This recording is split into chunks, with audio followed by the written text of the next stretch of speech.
자, 이 기발한 삼천포가 만들어졌다면 네 번째는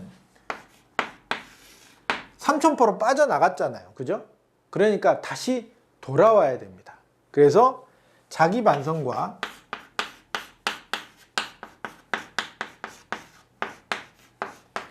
맞는 키.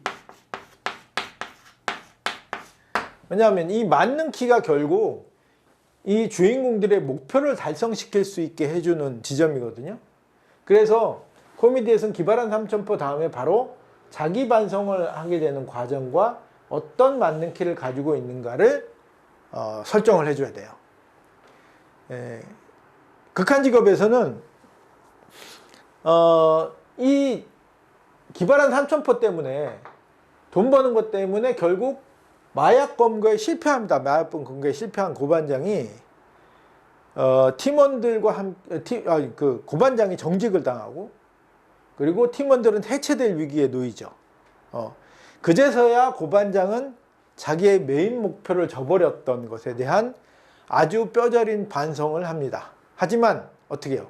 이미 상황은 수습하기 어려운 상황까지 왔죠.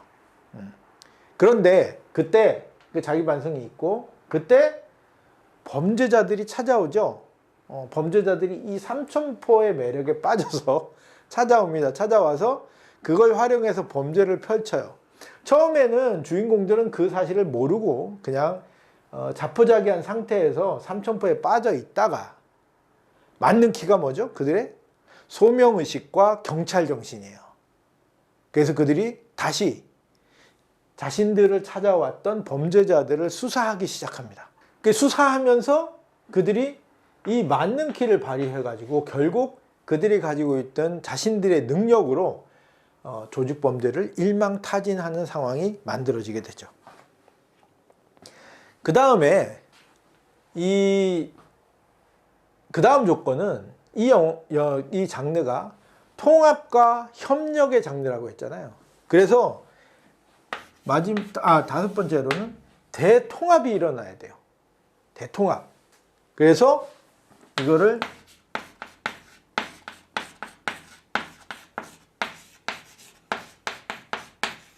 목표를 달성하기 위한 대결이 일어나는데 이 대결에 대통합이 필요한 거예요. 그래서 문제 해결을 위한 광장이 필요합니다. 광장이. 모두가 모이는 곳이에요. 극한 직업에서는 뭐죠? 극한 직업에서는 컨테이너 부두. 그쵸? 이 컨테이너 부두에 그동안의 범죄자들과 형사들과 그리고 대립을 했던 최 반장 내 식구들, 최 과장 내 식구들까지 나중에 다 모입니다. 이 광장에. 이것만 그렇지 않아요. 주유소 습격 사건이라는 영화도 이제 역시 비슷한 구조를 가지고 있는 코미디 영화인데 그 코미디는 마찬가지예요. 마지막 주유소에 모두가 다 모입니다. 그동안 등장했던 인물들이 다 모여가지고 광장에서 대통합이 일어납니다. 그래서 뭐가 되죠?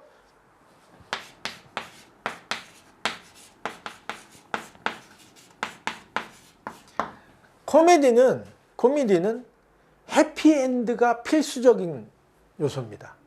반드시 해피엔드로 끝나야 합니다. 관객은 이 해피엔드를 보기 위해서 코미디를 보러 와요. 네. 그런데 그래서 이게 당연한데 요거를 뒤틀어서 씁쓸한 비극적 엔딩으로 만드는 코미디들이 있어요. 네. 그게 블랙 코미디입니다.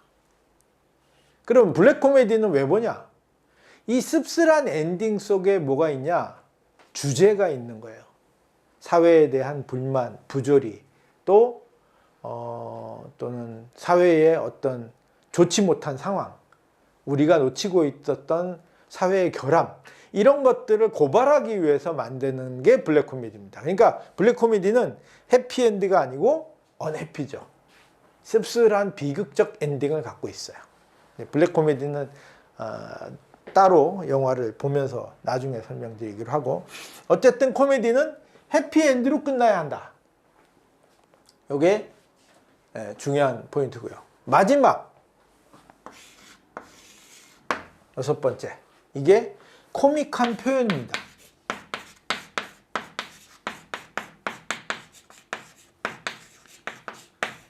아무리 삼천포가 중요하다고 해도 이 코믹한 표현이 제대로 구사되지 않으면 코미디 영화는 실패합니다. 네. 이게 이 기발한 삼천포만큼이나 중요해요. 그렇다고 해서 둘 중에 하나만 있어서는 절대 안 됩니다. 두 개가 같이 있어야 돼요. 대표적으로 이 코믹한 표현을 만드는 기술이 있어요. 네. 하나는 반복이고요. 또 하나는 코믹 서스펜스입니다.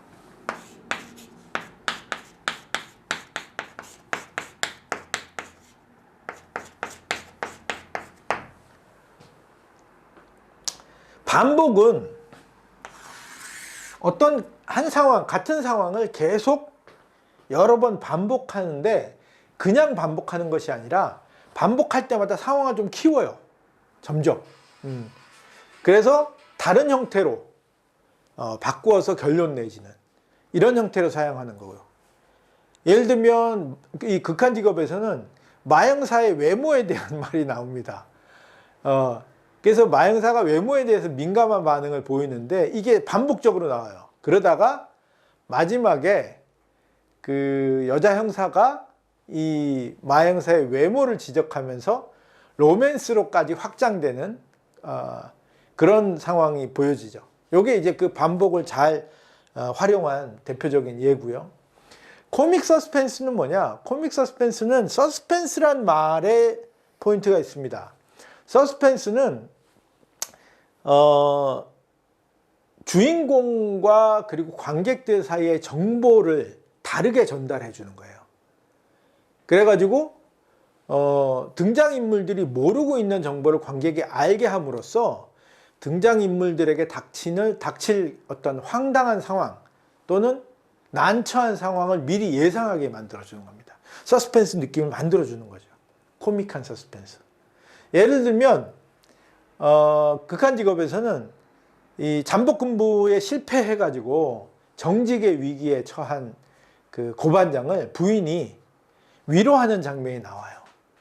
그래, 나 당신 맨날 칼 맞을까봐 걱정하는 거 그리고 막 부적 꺼내서 보여주고 그런 거 이제 다 필요 없고 그냥 우리 조용하게 뭐 치킨집이든 아니 치킨집이 아니고 뭐 식당이든 뭔가 가게 하나 하자. 우리한테는 퇴직금이 있잖아 라고 얘기하는 장면이 나와요. 그런데 고반장은 이미 퇴직금을 써버렸죠. 네. 하지만 부인은 그 사실을 모르고 있어요. 그죠? 하지만 관객은 알고 있습니다. 그리고 그 상태에서 고반장이 두려워서 눈물을 흘리고 또 부인은 그거를 자신의 말에 자신 때문에 감동해서 우는 줄 알고 또 토닥이면서 위로해 준 상황이 있습니다. 웃음이 유발되는 상황인데 이런 것처럼 정보를 다르게 전달하면서 관객들에게 미리 일어날 일을 예상시키는 거, 그게 바로 이 코믹 서스펜스 방법입니다. 이렇게 디테일하게 코믹한 표현을 만들기 위한 이런 반복과 코믹 서스펜스를 활용해서 코믹한 표현의 디테일을 만들어 줘야 한다는 겁니다. 자, 지금까지 코미디 장르의 특징적인 집필 조건, 이 조건을 중심으로 우리 극한 직업을 살펴봤습니다. 관객이 장르 영화를 통해서 자신들의 욕망을 해소하고 싶어 한다는 것이 굉장히 중요합니다. 특히 작가들에게. 왜냐하면 작가들은 결국 관객과의 소통과 공감을 함으로써 성공하게 되거든요. 그래야 작가는 자기가 쓰고 싶은 이야기를 쓰는 것이 아니라 관객이 원하고 보고 싶어 하는 것을 써줄 수 있습니다. 결국 이 소통과 공감이라는 거, 이게 작가들한테 굉장히 중요하고 또 꼭 필요한 요소입니다. 그거는 바로 이렇게 장르를 활용하거나 장르를 분석함으로써 관객이 이미 자기들의 재미있는 요소들을 장르 영화를 통해서 우리에게 힌트를 준 거거든요. 그러니까 우리가 그걸 적극적으로 활용하면서 집필해 나가는 것이 조금은 더 성공과 가까워지는 길이다. 그렇게 생각을 해봅니다.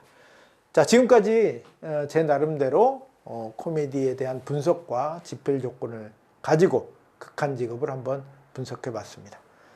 다음 시간에는 또 다른 장르로 또 다른 영화로 다시 찾아오겠습니다.